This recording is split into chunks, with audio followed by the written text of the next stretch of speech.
Alex never thought he would find himself in a place like this, a dense, dark forest hundreds of kilometers from the city. An invitation from Hung, an old friend he hadn't heard from in ages, arrived unexpectedly. Hung had told him he could find new inspiration for his art photography if he visited his family's old house deep in the woods. Partly out of curiosity and partly not wanting to disappoint his friend, Alex agreed. Hung had always been an adventurous spirit, seeking out strange and mysterious things. But this time, instead of leading Alex directly, he sent a hand-drawn map through the mail, accompanied by a few short notes. Arrive in the early morning, and if possible, don't stay past sunset. The house has a lot of rumors. Be careful. The last line in the letter gave Alex a slight shiver, but he reassured himself that Hung was probably just trying to tease him. After all, the chance to explore a remote place untouched by people was genuinely exciting. This was exactly what he was looking for in his artistic photography work. The forest begins to seem strange. On the day of the trip, Alex followed Hung's directions, driving over rugged, treacherous paths into the forest. The daylight couldn't penetrate the thick canopy overhead, making the path darker than ever. Along the way, he felt the damp, uncomfortable air mixed with the smell of wet earth and decaying leaves. Sparse birdsong occasionally echoed in the distance, but as he ventured deeper, all sounds seemed to vanish. Only his footsteps and the crunching of dry leaves underfoot remained. As he approached the house Hung had directed him to, Alex suddenly felt a chill run down his spine. The house appeared among the trees like a shadow, dark and isolated. It was a large old mansion with a classic design, now covered in moss. The windows were broken, the roof disheveled, and the walls worn down by time. He took a deep breath, reminding himself it was just an old, decaying house like any other. Little did Alex know that this was just the beginning of the horrors he was about to encounter. First steps inside the abandoned house. When he pushed the main door open, it creaked and the sound echoed in the silent space, creating an eerie resonance. The air inside was musty and cold, as if it hadn't seen sunlight in ages. He turned on his flashlight, casting light into each small corner. The walls were peeling, old furniture was scattered about, and thick cobwebs filled the corners. As he walked down the hallway, his eyes were drawn to an old portrait hanging on the wall. It was a family portrait, but each face had been blurred, as if someone had deliberately erased them. He found it strange, but before he could think more about it, he heard footsteps upstairs, faint and distant. He froze, holding his breath, listening intently. The footsteps soon disappeared. Yet, a sense of unease washed over him, and he suddenly wondered if he was being watched. Strange things began to happen. Alex continued further into the house, capturing each shot with just the right amount of light to create a mystical, eerie effect for his photographs. But the deeper he went, the more stifled he felt, as if the air was slowly being sucked out. As he moved, he passed by a room with a locked door. Curious, he tried the handle, but it wouldn't budge. Strange, faded symbols were carved into the door, making him shiver. During the first night in the house, he felt an absolute silence around him, but could still hear faint, odd sounds like light tapping from somewhere far away in the house. These sounds were not loud, but they were steady, as if someone or something was trying to draw his attention. Then a faint voice suddenly emerged, very soft but clear. Alex shuddered, straining to listen. It sounded like a woman's voice, whispering incomprehensible words. His eyes widened, his heart raced faster. He gripped the handle of his camera tightly, glancing around the dark room. Nothing. But from that moment, Alex knew he was no longer alone in this house. Alex tried to calm himself, convincing himself he was just overthinking because of the pressure of work and the eerie atmosphere of the house. But those whispers didn't stop. They only grew louder. A chill ran down his spine. He turned on his flashlight, casting light around him, focusing on the dark corner at the end of the hallway. Suddenly, his flashlight started flickering and then went out completely, In the pitch-black darkness, a faint laugh echoed. The voice seemed to come from somewhere very close, whispering indistinct words, each one drawn out like a breeze slipping through a window, but much colder. "You came too early." Alex froze, trying not to breathe too hard. He couldn't tell where the voice came from. The darkness grew thicker and the whispers grew clearer. Trembling, he managed to switch his flashlight back on and hurriedly found his way back to the living room. Just as he turned, he caught a glimpse of a woman's figure flickering at the end of the hallway. Her face was pale, with deep, empty eyes like hollow sockets. His heart raced, cold sweat beading on his forehead. Without another thought, he sprinted back to the living room, closed the door tightly, and tried to reassure himself. Maybe it was just an illusion, but everything seemed too real for him to convince himself otherwise. The locked room. The next morning, Alex woke up after a night full of horrific dreams. Although the house seemed quieter in the daylight, the unsettling feeling remained. He decided to explore the remaining rooms, especially the locked room he had seen the day before.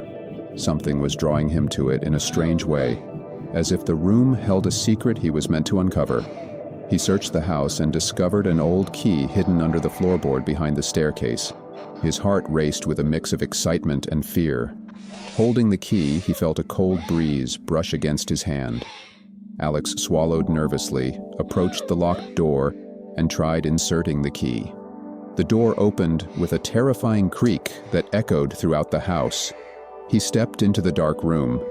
The air inside was freezing, with a damp, odd smell, almost like rotting flesh. When he turned on his flashlight, the scene before him made him take a step back. The room looked like a child's bedroom, with a small bed in the corner and old toys scattered on the floor. The walls were covered with scribbled drawings, pictures of a woman and a child, but the woman's face had been crossed out with red ink, making the picture grotesque. As he was looking around, a small notebook on the floor caught his attention. The notebook was old and moldy, with a cover that had turned green, seemingly forgotten for ages. Alex opened it and began reading. Lynn's diary. In the notebook, childlike scribbles recounted the vague memories of a child named Lynn. Lynn wrote about happy days with her mother, about the games and stories her mother told her before bed. But later, the diary entries grew stranger. Lynn began writing about nights when she heard footsteps in the house, mysterious knocking at the door in the middle of the night. "Mom told me not to open the door if I hear knocking. Mom said it's not a person, but just a dream. But the dream is getting real. Someone is always standing outside the door, looking at me, whispering my name." On the last page, the handwriting grew more frantic. Alex skimmed through, eyes widening in horror as he read the final lines. "Mom locked me in the room to keep me safe. But I know she's still out there, waiting. I hear her laughing every night, and I know she's waiting for the time when Mom isn't here to protect me anymore." Just as he finished reading, a soft sound came from behind him. Alex turned, his flashlight illuminating the dark corner, where a small figure sat on the floor. It was a girl around 8 years old, with a pale face and dark eyes staring intently at him. She didn't say a word, only tilted her head slightly, her mouth barely open as if she wanted to say something. Alex opened his mouth, but no words came out. The girl whispered, her voice faint. "Can you help me?" "My mother is no longer here." Her words sent a chill down his spine, but he couldn't bring himself to leave her. He wanted to ask something, but his flashlight suddenly flickered and then went out. When the light came back, the girl had vanished, as if she had never existed. The curse of the woman. Alex left the child's room, his mind in turmoil. What he had just experienced was beyond imagination, and he realized he was caught in something far more horrifying than he had ever thought. Night had fallen when he decided to search for more clues. This house seemed to be the repository of a terrifying story, a forgotten family tragedy. While inspecting every corner of the house, Alex discovered a hidden basement behind a closet door. The door was heavy, as if something didn't want it to be found. When he opened it, a chilling draft rushed up from the basement. Below was a dark stairway leading deep into the earth, and the faint whispering sounds returned. This time, the whispering carried a sinister laugh, echoing menacingly. Alex had no other choice. He tightened his grip on the flashlight, descending one step at a time, his breath growing faster. The underground basement was barely wide enough for one person to move. Strange paintings hung on the walls, depicting images of the woman and little Lynn. The pictures became darker and more disturbing, culminating in a portrait of the woman standing in the middle of the house, holding a dagger, her eyes staring directly at the viewer, as if casting a curse. The secret of the basement. At the end of the hallway, Alex found a small room with an old wooden chest that appeared to have been locked for a long time. Hesitating, he opened the chest, finding personal belongings of the woman, possibly Lynn's mother. Along with these was a letter written in shaky handwriting, as if someone had written it in the grip of immense fear. "My beloved child, I'm sorry I couldn't protect you from her. The curse has bound us to this place forever, trapped with her spirit in this house. I only wanted you to live, but I am no longer strong enough. Please forgive me." Reading this, Alex understood. This woman might have been haunted by Lynn's grandmother's spirit, a person who had been cruel and terrifying while alive. It was she who cast this curse upon the family, forever binding their souls to the house. Alex stood still, overwhelmed by a chilling realization. This house was not only the site of a family tragedy, but it also held a horrific curse. Alex's escape. The lights in the house suddenly flickered, and footsteps sounded closer, as if someone were approaching. Alex ran out of the basement, leaving everything behind, but the basement door abruptly slammed shut, trapping him in darkness. In the pitch black, he heard the familiar whisper, "You will never escape." That voice repeated, echoing everywhere. Alex screamed, running around in the darkness, trying to open the door, but to no avail. The flashlight dimmed, and he felt the whispers turning into a dreadful chorus like hundreds of souls screaming in unison. Suddenly, he realized that perhaps this was the fate of anyone who entered this house, forever trapped by the sinister spirit. The next morning, people found the house still sealed, but there was no sign of life inside. No one knew what happened to Alex, and the story of the haunted house remained an unsolved mystery, leaving everyone with a chilling dread of restless spirits. Thank you for following this haunting and thrilling story. If you found it captivating and want to join us in uncovering more spooky and mysterious tales, please subscribe to the channel and turn on notifications so you won't miss any new videos. Don't forget to leave a comment with your thoughts and share this story with others who enjoy the horror genre. See you in the next videos.